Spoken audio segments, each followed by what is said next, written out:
ഈശോയെ ഹൃദയത്തിൽ സ്വീകരിക്കുന്ന ആർക്കെങ്കിലും മരിക്കാതിരിക്കാൻ പറ്റുമോ? ഈ ചോദ്യം ഇടയ്ക്കിടയ്ക്ക് ചോദിച്ചിരുന്ന ഒരു ബാലികയുണ്ടായിരുന്നു.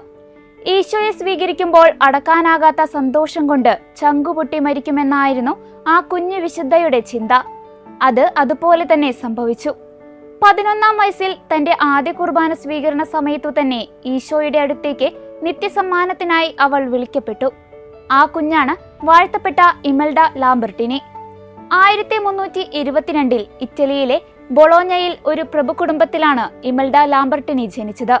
വിശുദ്ധരുടെ ജീവിത കഥകൾ കേട്ട് പരിചയിച്ച് അവരെ കൂട്ടുകാരായി കണ്ട കുഞ്ഞ് ഇമൽഡ നന്നേ ചെറുപ്പത്തിൽ തന്നെ പ്രാർത്ഥനകൾ ചൊല്ലാൻ ശീലിച്ചു. കൂടെ കൂടെ കാരുണ്യ പ്രവൃത്തികൾ ചെയ്യാനും ഈശോയെയും പാവങ്ങളെയും സ്നേഹിക്കാനും മാതാപിതാക്കൾ അവളെ പഠിപ്പിച്ചു. തനിക്ക് കിട്ടിയ നല്ല വസ്ത്രങ്ങൾ, കളിപ്പാട്ടങ്ങൾ, ഭക്ഷണം എല്ലാം പാവപ്പെട്ട കുട്ടികൾക്ക് കൊടുക്കാനാണ് അവൾ ഇഷ്ടപ്പെട്ടത്.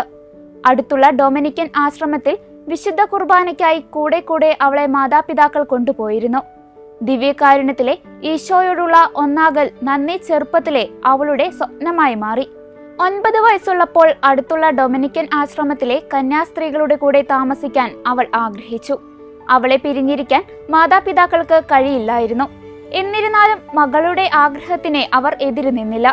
ഡൊമിനിക്കൻ ആശ്രമത്തിലെ കന്യാസ്ത്രീകൾ അവളെ ഏറെ സ്നേഹിച്ചു. അവരുടേതുപോലുള്ള ഡൊമിനിക്കൻ സഭാവസ്ത്രം തന്നെ ഇമൽഡയും ധരിച്ചു. അവരുടെ പ്രാർത്ഥനകളിലും വിശുദ്ധ കുർബാനകളിലും പങ്കുചേർന്നു. പക്ഷേ ഏറെ കൊതിച്ച ഒരേയൊരു കാര്യം മാത്രം അവൾക്ക് അനുവദിച്ചു കിട്ടിയില്ല. അത് ദിവ്യകാരുണ്യ സ്വീകരണമായിരുന്നു.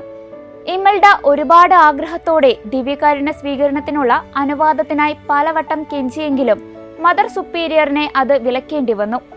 അന്നത്തെ കാലത്ത് 12 വയസ്സെങ്കിലും ആകാതെ ദിവ്യകാരുണ്യ സ്വീകരണം സാധ്യമായിരുന്നില്ല. അതുകൊണ്ട് അരൂപിയിലുള്ള ദിവ്യകാരുണ്യ സ്വീകരണവും പ്രാർത്ഥനകളും കൊണ്ട് തൽക്കാലം തൃപ്തിപ്പെടാൻ അവർക്ക് അവളോട് പറയേണ്ടി വന്നു. 1333 അവൾക്ക് 11 വയസ്സുള്ളപ്പോൾ ഒരു മെയ് 12 ഈശോയുടെ സ്വർഗാരോഹണ തിരുനാൾ തലേന്ന് വൈകുന്നേരത്തെ വിശുദ്ധ കുർബാനയ്ക്ക് മറ്റ് സന്യാസിനികൾ വിശുദ്ധ കുർബാന സ്വീകരിക്കുന്ന സമയം ഇമൽഡ അവൾ നിൽക്കാറുള്ളിടത്ത് പ്രാർത്ഥനയിൽ ലയിച്ചിരിക്കുകയായിരുന്നു. കുർബാന കഴിഞ്ഞ് മറ്റുള്ളവർ പോയി കഴിഞ്ഞപ്പോഴും ഇമൽഡ അതൊന്നും അറിയാതെ തന്റെ ദിവ്യനാഥനോട് ആത്മാവിൽ സംസാരിച്ചു കൊണ്ടിരുന്നു. അൾത്താര സജ്ജീകരിച്ചു കൊണ്ടിരുന്ന ഒരു സിസ്റ്റർ എന്തോ ശബ്ദം കേട്ട് ഇമൽഡ നിന്നിരുന്നിടത്തേക്ക് നോക്കി.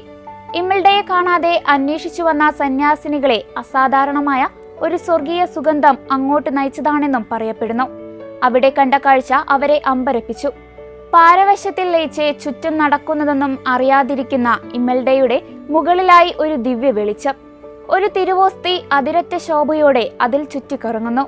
സ്തംഭിച്ചുപോയ സന്യാസിനികൾ വേഗം ചാപ്ലിൻ അച്ഛനെ കൂട്ടിക്കൊണ്ടുവന്നു. തന്റെ കുഞ്ഞു കൂട്ടുകാരിക്ക് തന്നെ നൽകാൻ ഈശോ മനസ്സായിരിക്കുന്നു എന്ന് എല്ലാവരും തിരിച്ചറിഞ്ഞു. അച്ഛൻ ഒട്ടും താമസിയാതെ ഒരു പിലാസയെടുത്തു വന്നു. അപ്പോൾ തിരുവോസ്തി താഴ്ന്ന് അതിൽ വന്നിരുന്നു. അച്ഛൻ ആ തിരുവോസ്തി വേഗം ഇമൽഡയ്ക്ക് നൽകി. ഭക്തി പാരവശ്യത്തിൽ അതിയായ ആനന്ദത്തിൽ മുട്ടുകുത്തി കണ്ണുകളടച്ചു നിന്ന ഇമൽഡ പ്രാർത്ഥനയിൽ ലയിച്ചു. അവൾക്ക് നന്ദി പ്രകടനത്തിന് അവസരം നൽകാൻ എല്ലാവരും അവിടെ നിന്ന് പിൻവാങ്ങി. ഏറെ കാലത്തെ ആഗ്രഹത്തിന് ശേഷം തന്റെ ദിവ്യനാഥനുമായി ഒന്നായ ഇമൽഡ നിത്യമായി അവനിൽ ചേർന്നത് ആ സന്യാസിനികൾ അറിഞ്ഞില്ല. അത്രയും സ്നേഹം താങ്ങാനുള്ള കെൽപ്പ് ആ കുഞ്ഞു ഹൃദയത്തിനില്ലായിരുന്നു. ആദ്യ ദിവ്യകാരുണ്യ സമാഗമത്തിൽ തന്നെ ഈശോ ആ കുഞ്ഞുമാലാകയെ തന്റെ സ്വർഗത്തിലേക്ക് കൊണ്ടുപോയി. ഏറെ നേരം കഴിഞ്ഞു വന്ന കന്യാസ്ത്രീകൾ അറിഞ്ഞു സ്വർഗീയമായ പുഞ്ചിരിയോടെ കണ്ണുകളടച്ച് കൈകൂപ്പി നിന്നിരുന്ന അവൾ മരിച്ചു കഴിഞ്ഞിരുന്നുവെന്ന്. ഈശോയെ ഹൃദയത്തിൽ സ്വീകരിക്കുന്ന ആർക്കെങ്കിലും മരിക്കാതിരിക്കാൻ പറ്റുമോ എന്ന അവളുടെ വാക്കുകൾ അവളുടെ ജീവിതത്തിൽ അക്ഷരം പ്രതി സത്യമായി. ലിയോ 12 പാപ്പ ഇമൽഡയെ 1826 ഡിസംബർ 21 വാഴ്ത്തപ്പെട്ടവളായി പ്രഖ്യാപിച്ചു. 10ാം പിയൂസ് പാപ്പ അവളെ ആദ്യ കുർബാന സ്വീകരിക്കുന്നവരുടെ മധ്യസ്ഥയായി ഉയർത്തി. ബൊളോഞ്ഞയിലെ സാൻ സിജിസ്മോന്തോ ദേവാലയത്തിലെ ചാപ്പലിൽ അവളുടെ അഴുകാത്ത ശരീരം ഇപ്പോഴും സൂക്ഷിച്ചിരിക്കുന്നു. ഈശോയെ എല്ലാറ്റിലും അധികമായി സ്നേഹിക്കുന്നവർക്ക് കൈവരുന്ന വിശുദ്ധിയും സന്തോഷവും വാഴ്ത്തപ്പെട്ട ഇമൽഡ ലാംബർട്ടിനി നമുക്ക് കാണിച്ചു തരുന്നു. ആദ്യ കുർബാന സ്വീകരിക്കുന്ന കുഞ്ഞുങ്ങളുടെ ശരിയായ ഒരുക്കത്തിനും ഭക്തി തീക്ഷ്ണതയ്ക്കും ഈ മധ്യസ്ഥയോട് നമുക്ക് പ്രാർത്ഥിക്കാം.